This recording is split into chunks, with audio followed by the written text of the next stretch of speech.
Welcome, everybody. Today we'll be talking about musical instruments discovered in Chinese archaeology. So you notice that this term, I focus on Chinese archaeology. Last time we talked about the terracotta army. Today we're looking at the musical instruments. Next week, we will be talking another archaeological site called Sanxingdui, in which it is approximately 5,000 years ago. So go quite some time back into the Chinese history. For musical instrument, the most of the information comes from this book, The Archaeology of Music in Ancient China. This is a very old book, and I will be supplementing this with some newer information. Because this book is a photocopy book, so I can only capture part of the screen instead of getting its own words. This report on 40 years of research into acoustic experimentation in ancient China may seem an unusual undertaking in several aspects. The topic pertains to the field of musical archaeology, a very recently invented discipline that in its 20th century form began to be developed around 1950. To the best of my knowledge, that is the author's knowledge, there were at that time only 3 researchers who could be called pioneers in this new specialization in the early history of music. The late Hans Hixman in Hamburg, with his magnificent work on ancient Egyptian music. Wilhelm Stutner in Frankfurt, and M.A., who concentrated on ancient Mesopotamian studies on the musical instruments of Sumer, Babylonian, and Assyria. The author, Fritz Krittner, has devoted the past 33 years to the study of music in China's antiquity. But unfortunately, his research is quite limited. He doesn't cover every aspect of the Chinese musical development in the past. The author has been writing and publishing speeches, but most of the let me put it this way. It doesn't make sense, AJ, because if you finish, sorry. Shh. We give you 5,000 in the first week, because I know my chippy can finish in the first week, and then we give you just say the class 3. Sorry, let me handle the. Expired on the 12th of June. At the same time, So Cynthia, at the same time, if you get your wikis, your commentaries,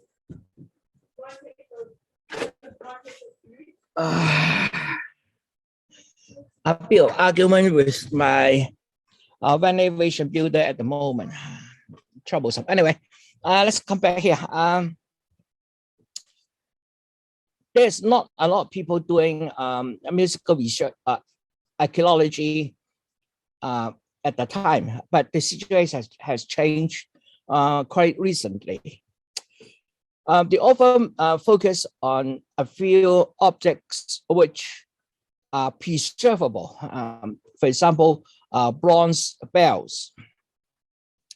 And interestingly, these bells were also very well described in Chinese written history. This is one of them. This is a very large bell, weighing 338 pounds. So it's almost 170 kilograms, belonging to a group of 5 equal instruments. And it is found, at the moment, this one is located in the Metropolitan Museum of Art in New York. It is discovered in 1959, 35 inches high, and the bell is reported to have been cast from 98% copper. Its size also testifies an awesome technical capacity in southern Chinese foundries. This is a big one. And this is a group of smaller ones, again, from that book with different numbers. The bell shape, Chinese bell shapes like this. This is open mouth. That means, let me see, I have, yes, this is open mouth. You see the bells from the bottom going up. So these are open mouth bells. This is another one. Again, I'm showing you some bells first, and then we'll listen to the sound produced by these instruments. This is another one. So a lot of time when we look at a object like this, when we unearth them, we'll ask, what is the purpose of this object? Is that an object for storing liquid, or is that an object for a ceremony or something else? Of course, for this kind of object, most of the time, people will not try to strike it, fearing it may be damaged. So identifying this as a musical instrument is really a very significant step towards understanding the past. Now, these are a typical modern representation of the bells discovered from the past. You notice that it is, we have 7 on the lower rack and 5 on the upper rack. It corresponds to the 12 musical notes across the current modern music. We know that from C to high C, according to the piano, there are 12 notes, 12 half notes. And this is why I say it's modern, because we do not know whether a full set of this has been discovered or not.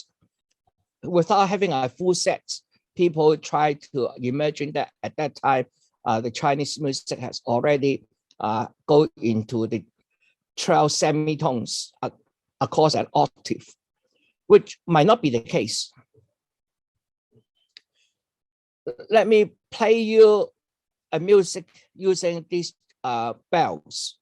Of course, this is a modern interpretation.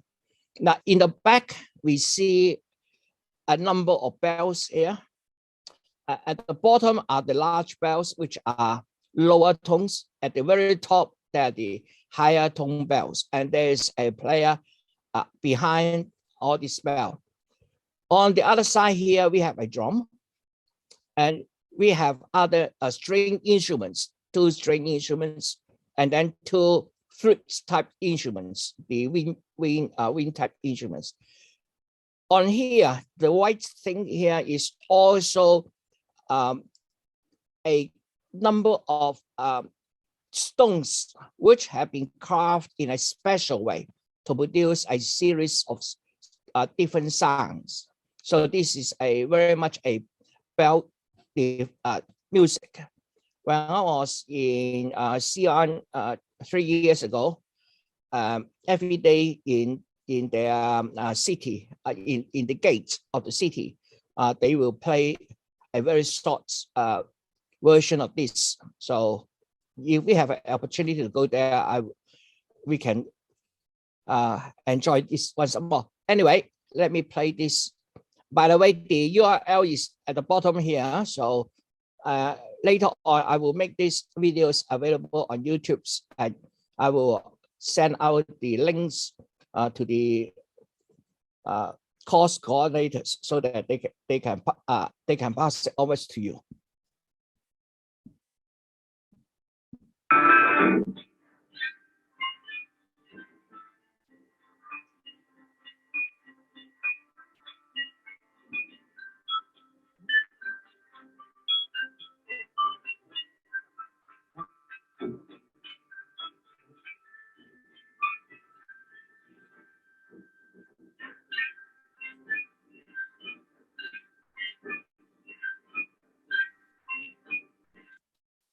Okay, so We can't hear it, Albert. you can't hear it. No. Okay, let me see what's happened. Let me check with the Zoom's setting. Sorry. I can hear it all right, Albert. Yes. Yeah, I can hear it all right. I could just hear little bits coming in and out. It was hardly, could hardly hear it at all. Okay, let me just use separate audio to play mute audio. If you want to dip down in the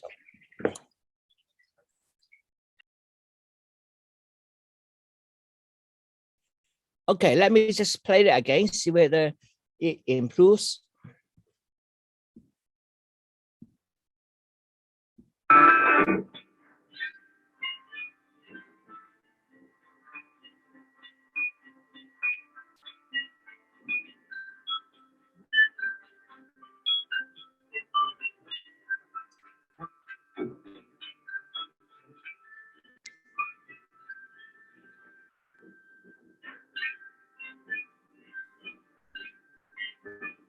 Albert, it started with a clash, but then it deteriorated into just little creaks.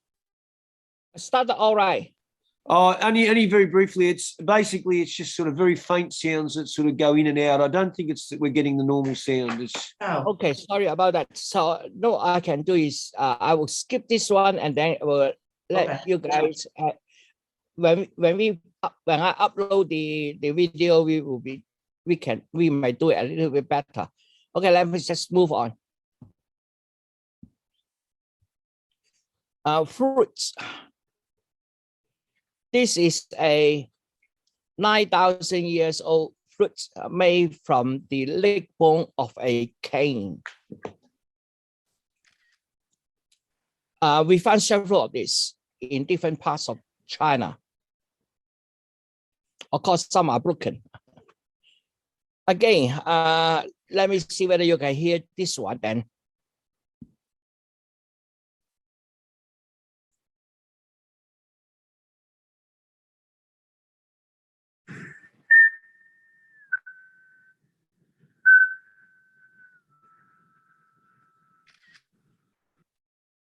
Do you hear this one? essentially no, just one or two little faint sounds.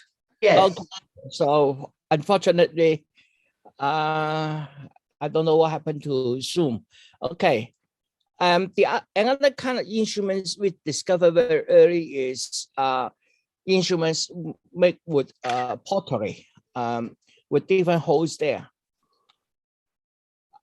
To make such an instrument, that means the people will understand the stringing of the pottery after firing, because there will be a little bit of shape change and dimension change when a pottery is fully fired.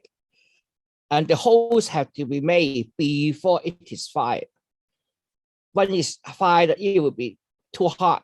Of course, with modern instruments, we have drills, but remember in the past, that would be a very difficult thing. But we have also discovered quite a number of these objects. Since you can't hear the sound, I think I will just skip it and talk about that. This video is again sound of blowing that instrument. So I think I will skip this. This one now coming into a much modern time now. in China, there is a kind of drama in which the actor will change the mask almost in a split second, very fast. So probably you won't hear the music, but you can see that the mask on his face will change. So I will play this part for you.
Okay, so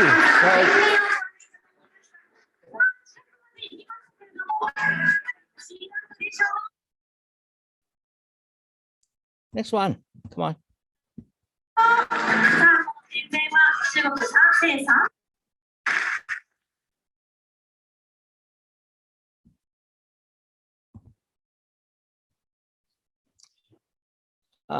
It doesn't want to go to the next page. So let me just change a little bit. And where are we now? Albert, Yes. when you shared screen, did you click the button that says to optimize for sharing videos and sharing sound? Let me see. On share screen. It's when you first begin to share screen, it gives you a screen which has two little buttons you can click on at the bottom. Usually, one of them is for sharing videos and one for sharing optimizing sharing audio. I haven't got that choice here. Okay, look, if there's any more of this, I would suggest that you close the share screen. It shows close the share screen, and then when you first open it up, look for those options. Okay, I look for this option again. Let me see. Share screen. Optimize for video. Share sound. Thank you. In that case, then I can go back and show you the sound. Then let me try whether this time is better. Thank you so much for that information. Okay, let's go back here. This one. Let me see whether we can hear this now.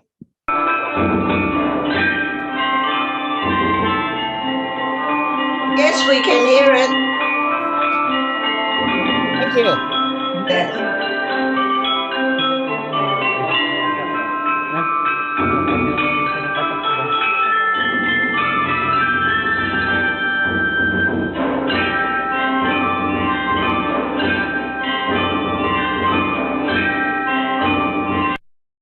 Okay. Then we can also listen to this sound as well.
Okay, so I think we'll be wondering, how do we record sound when we have no other recording instruments as in the past? So obviously we will have to be dependent on how the music are written.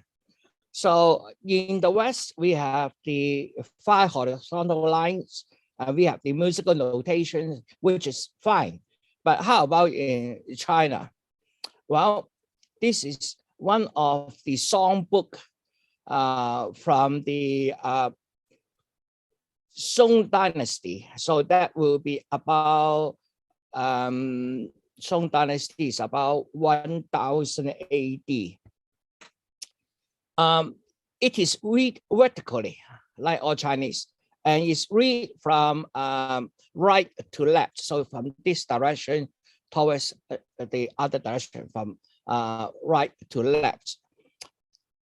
The larger characters here is the sentence, the lyrics, and the notes are in these smaller fonts.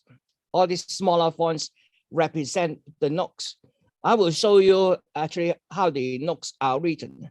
So in that time, we have the so-called a fixed rhythm. Each verse, each poems, or what we call qi, which is a rhyme with it is both have a rhythm and is rhyming and written as called qi. Poem is in the Tang Dynasty and qi is in the Song Dynasty. And both of them have musical behind it. Here is another one from approximately same page. In order really to understand this, I think I have to play you this. Let me see if I can play this. Yeah. 何是二三車公分了烏衣生車高音就係用雙企人，低音就係單企人啦。翻公車生意是何？ So you will use the Chinese notation. 何是何生意？何是何車生？何了公生意是關翻公生車生。 This is a much longer video. I cut out the part I want. So let me just go back a little bit. Okay. The Chinese musical notation is using words to represent the sound. 何是一沙車公花了烏 I can go above. So this is how the notation is written. So even modern Chinese music, you still use this original notation. These notations first appear about in the Tang Dynasty. Originally, these are notations for fingerboarding the instruments. So it is, for example, flutes, that there is a fingering notations. They are derived from fingering notations. Later on, it depends on the windpipe instruments, the blowing instruments, and then it divides into these notations. These notations obviously adopted by Chinese, and different regions of China have a different music, different songs, and because you know music very much depends on the pronunciation of the words or the lyrics. The music and lyrics have to go hand in hand. And therefore, given so many different dialects in China, so different groups have their different music. And eventually, by the time of Tang Dynasty, these musical instruments, these musical notations has been fully established and being used by almost all the musicians in China.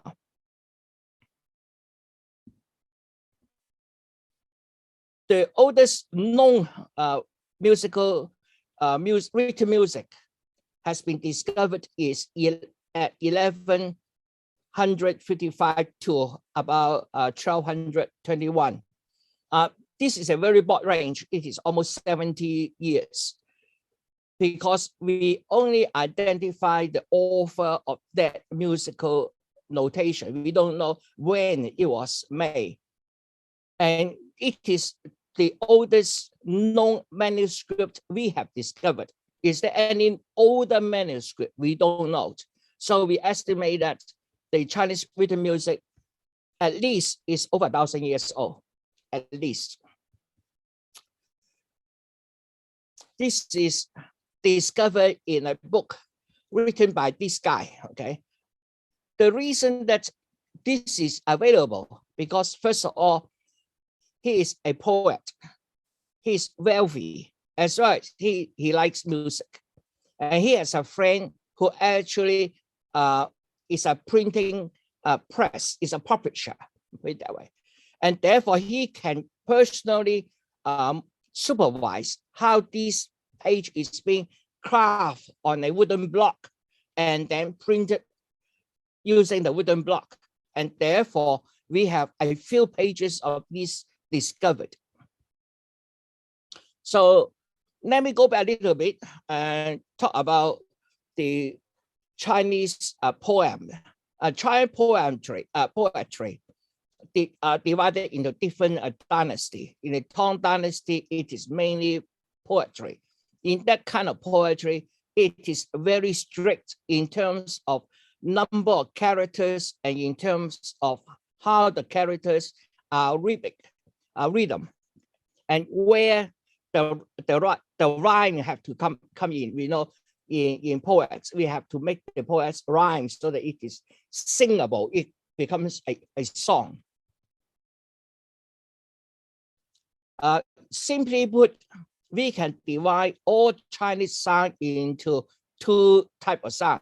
Ping, zhak. Ping means the sound itself is flat. Zhak means the sound has a changed pitch.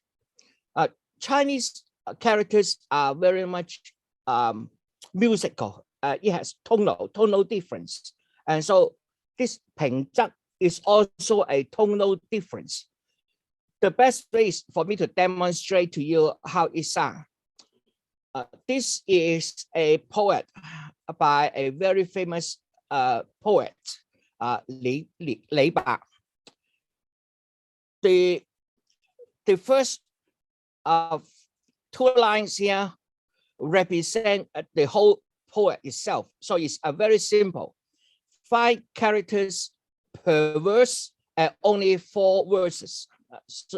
5 characters per sentence, only 4 sentences. And when we read this sentence, remember, each Chinese character, no matter how complicated it is, it has only one sound.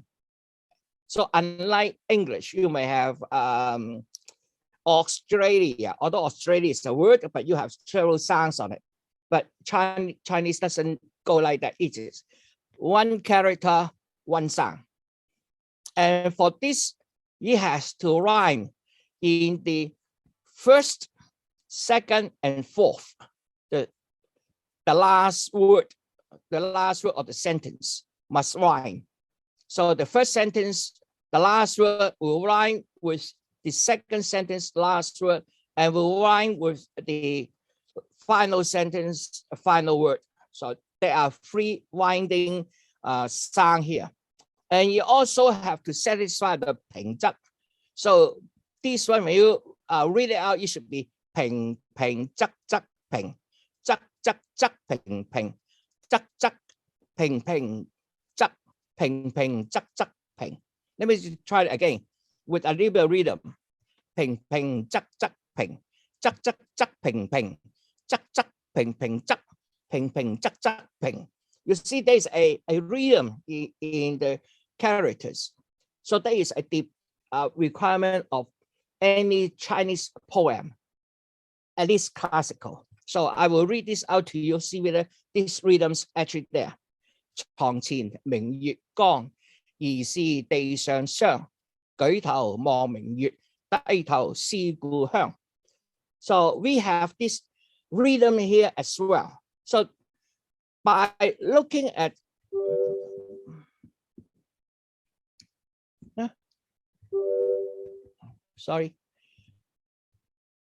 by looking at these types of words, this will be the poem. And next to them, this will be the musical notation.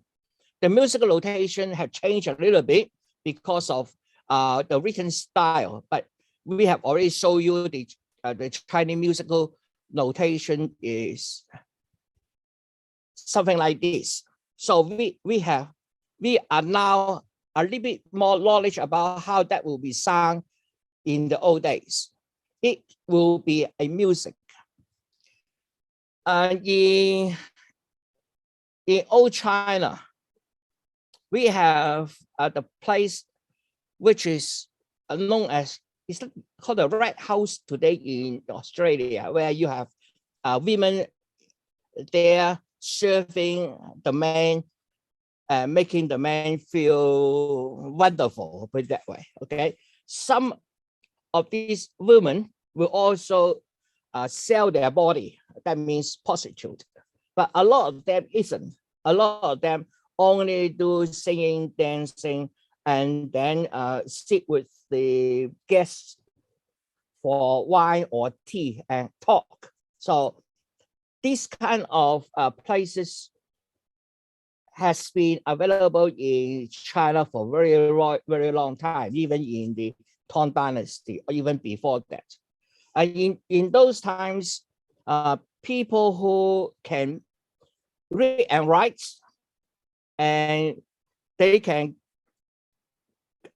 join the public examination. When they pass several examinations, they become the so-called scholars, and these scholars will help other people in writing about the contracts, disputes, solving disputes, or representing the people in the courthouse, etc. So they make a living by their knowledge of writing and reading. And some of the time they gather together in these red houses where they can display their art in writing poems, and that becomes one of the way to get them famous in order to make more money. So we understand all this now from that aspect, and because in these houses there's entertainment. The entertainment mostly will be the women's there singing, accompanied by musicians. The musicians started to write down all this musical notation, and that's how we know how it's looked like today. Now this is poem from the Tang Dynasty. And there's another poem by the same guy, Lei Bak, and I'm going to play this out, and it will be read in Cantonese. The reason I choose Cantonese is actually a much older dialect than the modern Mandarin. Mandarin is only about 300 years old, but Cantonese is probably 1,000 to 1,500 years old at least. So most of the poems will rhyme better in Cantonese than Mandarin. So I choose a Cantonese rendering of a poem.《將進酒》李白。 So this is titled, 君不見，黃河之水天上來，奔流到海不復回。君不見，高堂明鏡悲白髮，朝如青絲暮成雪。人生得意須盡歡，莫使金樽空對月。天生我材必有用，千金散盡還復來。烹羊宰牛且為樂，會須一飲300杯。岑夫子，但又生，將進酒，杯莫停。與君歌一曲，請君為我傾耳聽。鐘鼓饌玉不足貴，但願長醉不願醒。古來聖賢皆寂寞，唯有飲者留其名。陳王昔時宴平樂，斗酒10千自歡躍。主人何為言少錢，徑須沽取對君酌。五花馬，千金裘，呼兒將出換美酒。與爾同銷萬古愁。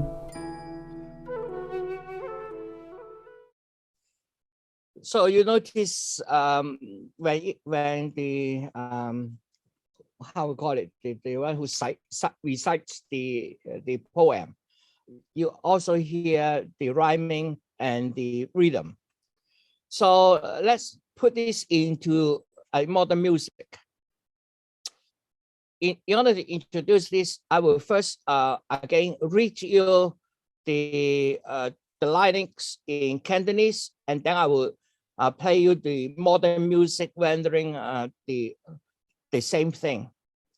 This is from another poet called Shou Qi, and the music is called 水調歌頭. So the title here is actually the music rather than the words. The words have some other words. So there are different lyrics for the same musical notes.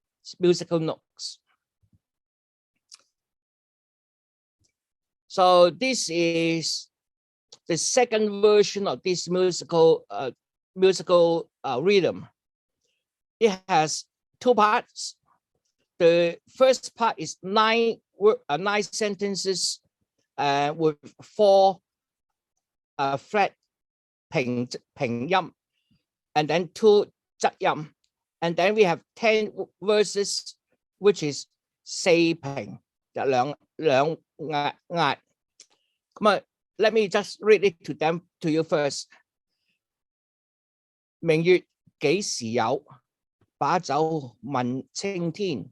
不知天上宮闕，今夕是何年？我欲乘風歸去，又恐瓊樓玉宇，高處不勝寒。起舞弄清影，何似在人間？轉朱閣，低二戶，照無眠。不應有限，何事長向別時圓？人有悲歡離合，月與陰晴圓缺。此事古難全，但願人長久，千里共嬋淵。So I just read out the last 5 lines, and I read it out in Cantonese. Oh, what? So I'm now playing a modern variation of these same words, and it's sung by a very famous Chinese singer. What's her name? I think once you hear that, you know who she is.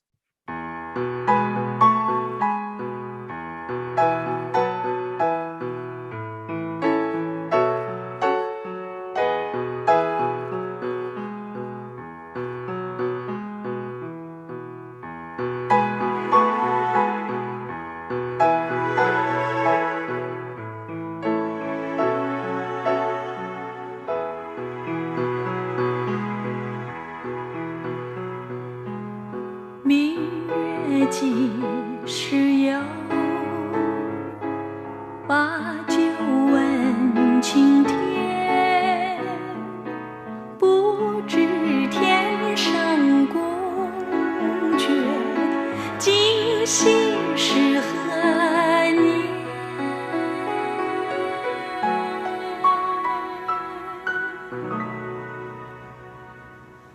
我欲乘风归去，唯恐琼楼玉宇，高处不胜寒。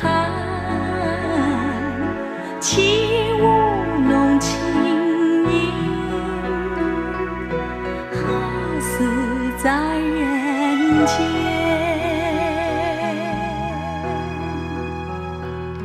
转朱阁地户，照无眠。不应有恨，何时长相别时圆？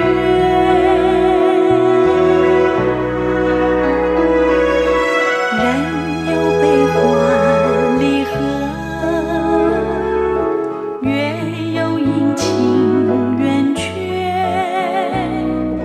此事古难全。但愿人长久，千里共婵娟。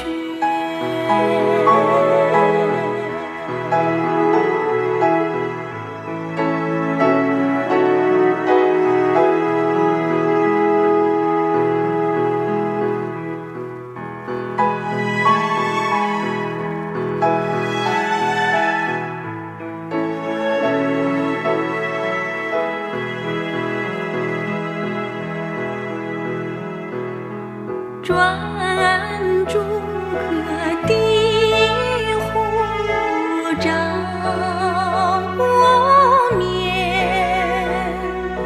不应有恨，何时长相别时圆？别时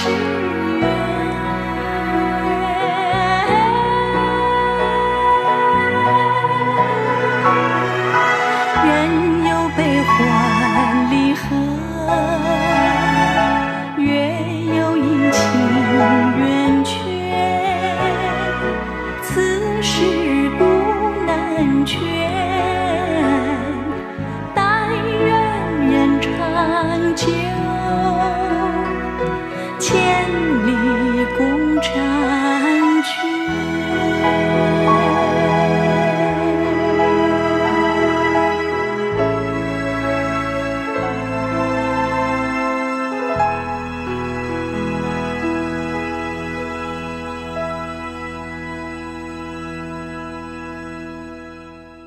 Yes, I remember her name now. Is Teresa Tang.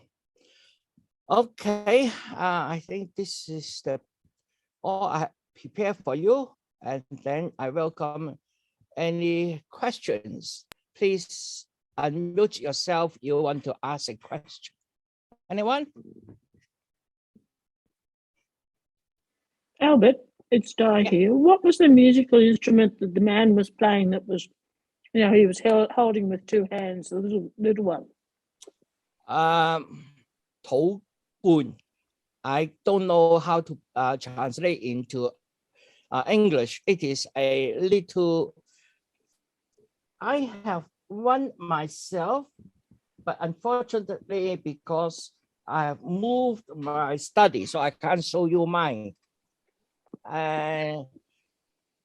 It's a very simple instrument, and it can I think in English we call it an ocarina. Ocarina. Okay. Thank you. Ocarina in English. Okay. From Thank Thank you. you. South America has got many of those as well. Thanks, Roy. Anyone else? Any question? No? Well, Albert, thank you. I'm just wondering, as an English speaker who doesn't know Cantonese or Mandarin, I'm just wondering, how would you suggest we can best appreciate the poetry and the singing in Chinese? The singing in Chinese, we can appreciate it like its rhythm and its technique and the beauty of the music, the sound and the music. In terms of understanding the lyrics, I think you need a bit of knowledge in Chinese. Maybe let me just translate the last song into English for you, see whether you will see what it means. Like, let me just share the screen again.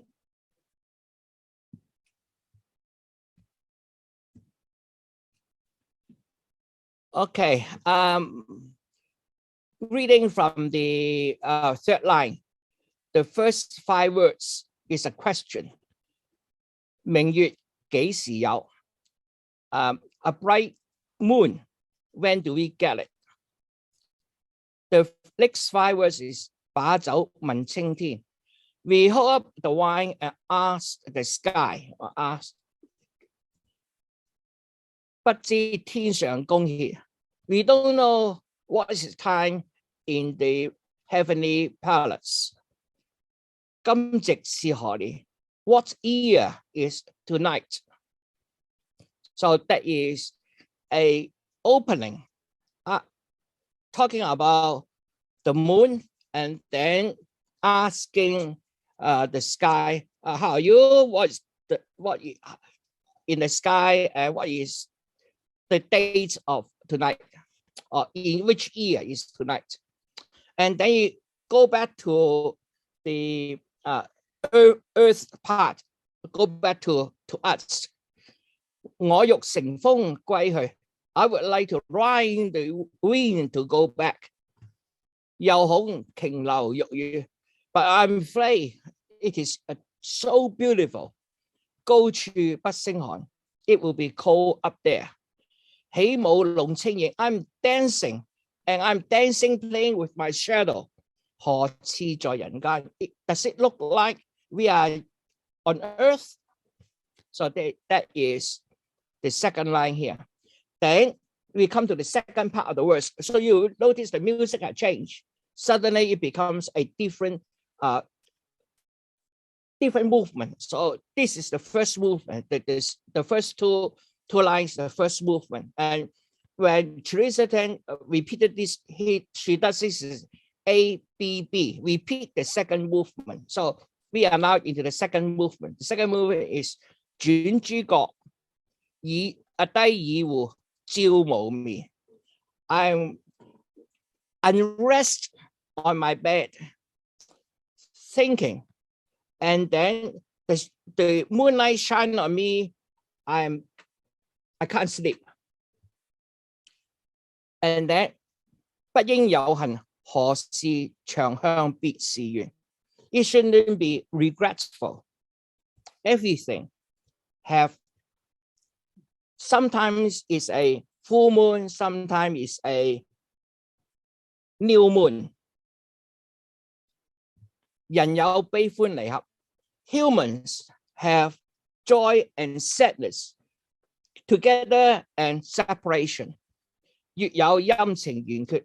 The moon has this cloud over the moon, or the full moon. Cloud also have the light moon and the full moon. 此事古難全. This has been all since history. 但願人長久. We can only hope that we can last forever. 千里共嬋娟. And then we will keep our communications even we are 1,000 feet apart, 1,000 miles apart. So this is a very famous qi by Su Dongbo, the poet here, and the music is 水調歌頭, and it is a second variation of the this music. And of course, the modern rendering might not be exactly like the original rendering in the Song Dynasty, but anyway, I hope I've just given you a way of enjoying Chinese music. Okay. Albert, Yes. I went to the Shanghai Museum back in 2014, and they had some bells in there. Yeah. And there's one here that says it came from the early 9th century, 771 BC. And yes, yeah, it's quite. The bells have been with Chinese for a very long time. I don't know if you can see that. Yeah. Yes. Thank you. Thank you for showing this. Okay. Albert, when you sang up the scale, yeah, you sang it up. The frequencies you sang between each note were the same as the frequencies we use. But when you listen to Chinese music, it seems to me that the difference between the frequencies is different, because yes. the chord structure and the actual movement of the sound is quite different from ours. Yes, yes, you are absolutely correct. Do, re, mi, so, the mi, so, that part, Chinese sing it as a little bit fat rather than exactly fa. Do, re, mi, fa, mi, fa. The interval between mi and fa in Chinese is a bit fat than our mi fa in the Western music. The next one is sola. Again, it's a bit flat. So the Chinese music is not a 12 equal divisions from octave to octave. In some part, Chinese music is a bit flat, but that is a characteristic. But if you want to put in chord, they are back in chord again. So it's a strange arrangement. You're absolutely correct. Yes. Albert. Yeah. Okay, I'll go. I was thinking about how Chinese people experience music in a non-performance situation, and I'm thinking of things like, singing in the shower, and I know it's a bit of a thing of the past now, but sort of impromptu singing around the piano and humming to yourself, listening to music on hi-fi in your own home. How do Chinese people generally experience music, outside of the performance? Now, in the old days, let's put it into two different era. One is the digital era today, okay, and one is before the digital era, maybe even before electricity. So most people are farmers. So they work hard in the day and then come back home, have dinner, nothing to do. So they sit around the tree, and the old people sitting there telling stories. Different people gather around, listen stories, and then some younger people like to join in dancing, and they will dance, and together they will sing. So that is how one type of music is being carried on from generation and generations. It's by singing in the together. And today in modern China, or even if you go to, for example, Box Hills, the garden just opposite the Box Hill Hospital, in the morning, you will be able to see a group of Chinese ladies joining together, dancing with music and so forth. So the other way of enjoying the music is singing together in the parks and so forth. I remember I saw a sessions about how the Chinese use the park before, and you will see people playing musical instruments in the park, and that is very much has been our tradition. Chinese always enjoy music this and there, and of course today with digital and music, MP3, cell phone, etc. People, and then another thing is, since the advent of karaoke from Japan, Chinese has been enjoying karaoke in almost every Chinese family, including ours. We have a karaoke machine at home. This is kind of entertainment when people come to our house. So usually my musical my karaoke instrument is a laser disc, a big laser disc, and of course I don't have a lot of laser discs. I have about 10 to 20, 10 to 12, but some of my friends have hundreds of these laser discs, so they will select some of their favorite laser discs, bring it over, I will share mine, and then we will play the music on the television and sing together. That is how we enjoy music today. And almost every Chinese family have some kind of karaoke equipment here. Yes, please. Albert, the Chinese opera, yep, or the Beijing operas. How old is the opera? You said, you know, when did that sort of develop in China?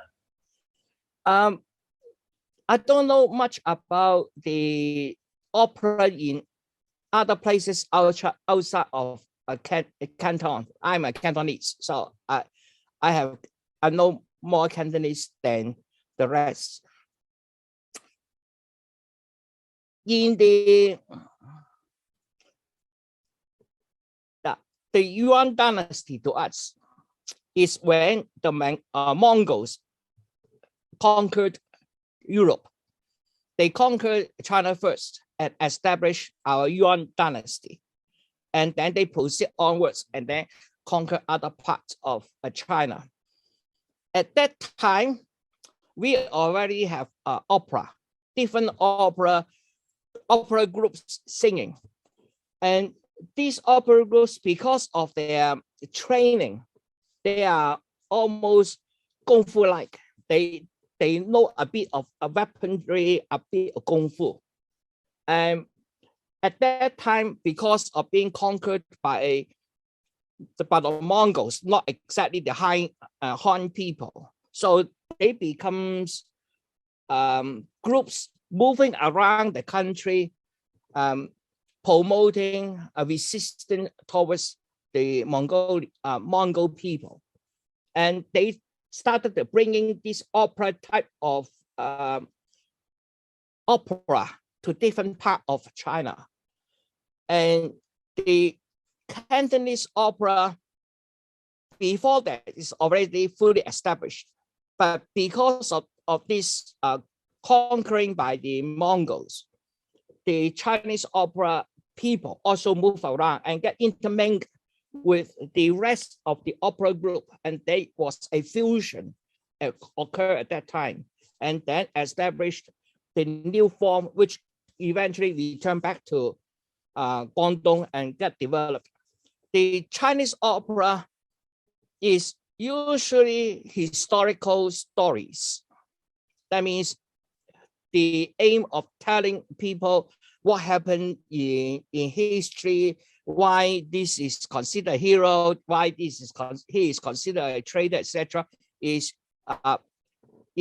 told in this opera. So for Cantonese opera, it must be at least 500 years old or older.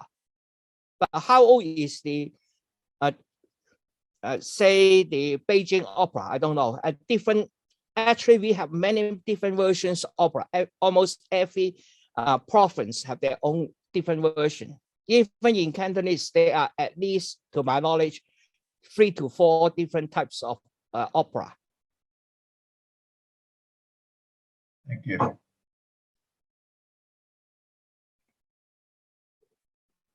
Anyone else?